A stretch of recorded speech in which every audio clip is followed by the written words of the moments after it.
नाज़रीन, अवामी न्यूज़ में खबरन जो सिलसिलो जारी है। इन वक्त असीं तव्हांखे जरवार में खबर ॾींदा हलूं त जरवार लग गढ़ी चाकर में धारे जा भाइरनि खिलाफ़ घोटकी में नाजाइज़ कब्ज़ा कंदड़ वकीलनि जे इजलास में फतेह समेत जो पारां धारे जा भाइरनि बाबति नाज़बाना ज़ुबान इस्तेमाल करण खिलाफ़ अॼु फारम स्टाफ खां गबोलाबाद ताईं सवन जी तादाद में वर्करनि जीएल रैली कढी सख़्त नारेबाज़ी कंदे चयो आहे त फतेह समेत जो इल्ज़ाम भाइरनि खां माफ़ी न वरिती त दमादम मस्कल अंदर थींदो। रैली जी अॻुवाणी पाकिस्तान पीपल्स पार्टी तालको मीरपुर माथेले जे अगवान कोड़ो खान गबोल जी अगवानी में एहतजाजी रैली में मंजूर अहमद गबोल, खादिम हुसैन गबोल ऐं कारकुन ऐं उहदेदारनि जीएलन वॾे अंग में शिरकत कई है।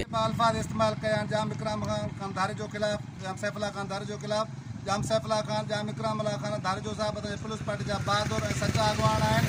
उन्हनि पीपल्स पार्टी में वॾो नालो आहे, वॾो म्यार आहे। जाम फतेह समेत जो जेका हैसियत कोन्हे, हू पंहिंजी हैसियत ऐं कद पुत वधाइण लाइ जाम सैफुल्ला खान धारे जो ऐं जाम इकराम अल्लाह खान धारे जो खिलाफ़ ॻाल्हाए रहियो आहे। असां हिनजी भरपूर मज़म्मत कयूं था। मज़ीद खबरों और तफसीलात के लिए विजिट करें हमारी वेबसाइट www.awamiNewsHD.com।